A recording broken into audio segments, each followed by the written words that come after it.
Hello everyone, welcome to my channel Learn with Muksina.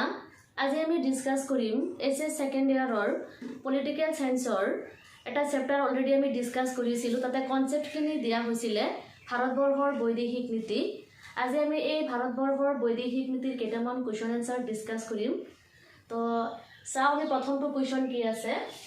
ভাৰতৰ বৈদেশিক নীতিৰ স্থপতি বা পৃষ্ঠপোষক বুলি কাক আখ্যা দিয়া হয় তো অলৰেডি আমি জানো যে ভাৰতবৰ্ষৰ প্ৰথম প্ৰধানমন্ত্ৰী আছিল জৱাহৰলাল নেহেৰু আৰু তেখেতে ভাৰতবৰ্ষক এখন সমাজবাদ গণতান্ত্ৰিক ৰাষ্ট্ৰ হিচাপে প্ৰতিষ্ঠা কৰিব বিচাৰিছিল যাৰ কাৰণে তেওঁ 1946 পৰা 64 চনলৈকে পঞ্চশীল নীতি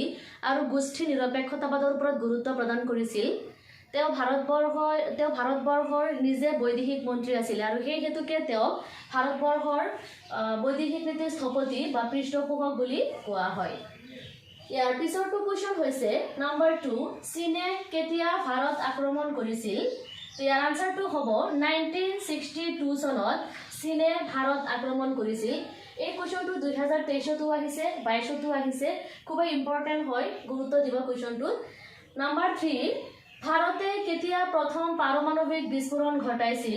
তো ইয়াৰ আনসাৰটো হৈ যাব 1974 চনত ভাৰতে কোন প্ৰথমবাৰৰ কাৰণে পাৰমাণৱিক বিস্ফোৰণ ঘটাইছিল আৰু ইয়াৰ নেতৃত্ব প্ৰদান কৰিছিল হোমি জাহাংগীৰ বাবা ইয়াৰ পিছৰটো কোৱেশ্চন হৈছে চীন আৰু ভাৰতৰ সীমাৰেখাখনৰ নাম কি অৰ্থাৎ চীন আৰু ভাৰতৰ যেটো সীমা আছে সেই সীমাখনৰ নাম হৈছে মেকমোহন লাইন আৰু এই মেকমোহন লাইনখন প্ৰতিষ্ঠা কৰা হৈছিল 1914 চনত ইয়াৰ পিছৰটো কোৱেশ্চন হৈছে ভাৰতবৰ্ষত গোষ্ঠী নিৰপেক্ষ আন্দোলনৰ নেতা কোন যেটো আমাৰ ভাৰতবৰ্ষৰ প্ৰথম প্ৰধানমন্ত্ৰী হৈছে জৱাহৰলাল নেহেৰু আৰু তেখেতৰ সময়ছোৱাতে গোষ্ঠী নিৰপেক্ষতাবাদৰ নীতিটো স্থাপন কৰা হৈছিল আৰু তেখেতে আমাৰ ভাৰতবৰ্ষত গোষ্ঠী নিৰপেক্ষ আন্দোলনৰ জন্মদাতা বুলি আমি ক'ব পাৰো তেখেতে গোষ্ঠী নিৰপেক্ষ আন্দোলনৰ জন্ম দিছিল 1961 চনত বেলগ্ৰেডত গোষ্ঠী নিৰপেক্ষ আন্দোলনৰ শীৰ্ষ সন্মিলনখন অনুষ্ঠিত হৈছিল এই কোৱেশ্চনটো আহি থাকে যে গোষ্ঠী নিৰপেক্ষ আন্দোলনৰ প্ৰথম শীৰ্ষ সন্মিলনখন ক'ত অনুষ্ঠিত হৈছিল 1961 চনত বেলগ্ৰেডত ইয়াৰ পিছৰটো কোৱেশ্চন হৈছে পঞ্চশীল চুক্তি কেতিয়া আৰু কাৰ মাজত স্বাক্ষৰিত হৈছিল অলৰেডি এটা কনসেপ্ট দিয়া হৈছে পঞ্চশীল নীতিৰ ওপৰত তো আমি ডিসকাস কৰিছো অলৰেডি যে পঞ্চশীল চুক্তি বিশেষকৈ ভাৰত আৰু চীনৰ মাজত স্বাক্ষৰিত হৈছিল কিমান চনত হৈছিল 1954 ত হৈছিল আৰু সেই সময়ছোৱাত ভাৰতৰ প্ৰধানমন্ত্ৰী আছিল জৱাহৰলাল নেহেৰু আৰু চীনৰ যিজন প্ৰধানমন্ত্ৰী আছিল তেখেতৰ নাম আছিল চৌ এন লাই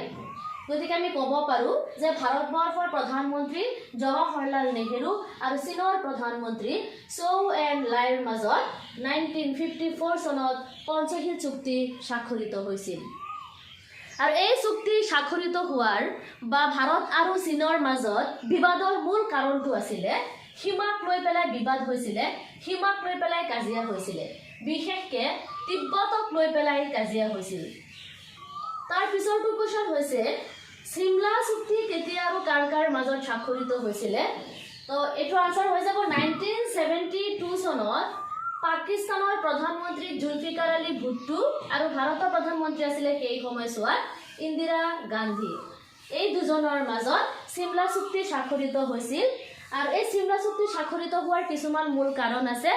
যেনে কাশ্মীৰক লৈ পেলাই হৈছিল কাশ্মীৰ সমস্যা আৰু সন্ত্ৰাসবাদ এই দুটা আছিল মেইন কাশ্মীৰক ভাৰতবৰ্ষ ভাবিছিল যে কাশ্মীৰখন ভাৰতবৰ্ষৰ সীমা হৈ যাব আকৌ এফালে পাকিস্তানে ভাবিছিল যে কাশ্মীৰখন পাকিস্তানৰ সীমা হৈ যাব সো এই কাশ্মীৰ আৰু সন্ত্ৰাসবাদক লৈ পেলাই 1972 চনত জুলফিকাৰ আলী ভুট্টো আৰু ইন্দিৰা গান্ধীৰ মাজত সিমলা চুক্তি স্বাক্ষৰিত হৈছিল ইয়াৰ পিছৰটো কোৱেশ্চন হৈছে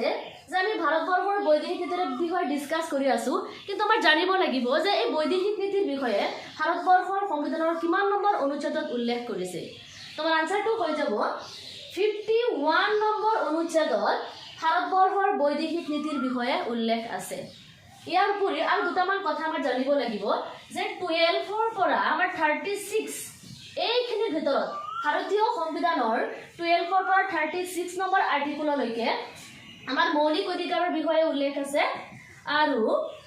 36ৰ পৰা 51 লৈকে আমাৰ ৰাষ্ট্ৰ পৰিচালনাৰ নিৰ্দেশাত্মক নীতিৰ বিষয়ে উল্লেখ আছে। ইয়াৰ পিছৰটো কোৱেশ্চন হৈছে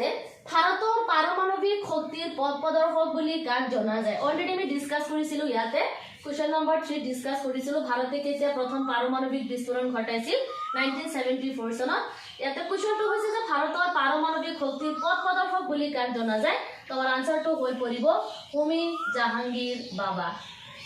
ইয়াৰ পিছৰটো কোৱেশ্চন হৈছে কাৰ্গিল যুদ্ধ কেতিয়া আৰু কাৰ কাৰ মাজত স্বাক্ষৰিত হৈছিল। তো কাৰ্গিল যুদ্ধ হৈছিল 1999 চনত ভাৰত আৰু পাকিস্তানৰ মাজত।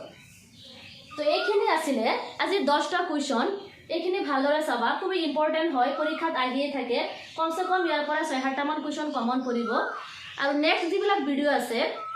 সেইবিলাক পাবৰ কাৰণে মোৰ চেনেলটো সাবস্ক্ৰাইব কৰিবা, লাইক কৰিবা, কমেন্ট কৰিবা এণ্ড শ্বেয়াৰ কৰিবা। ধন্যবাদ।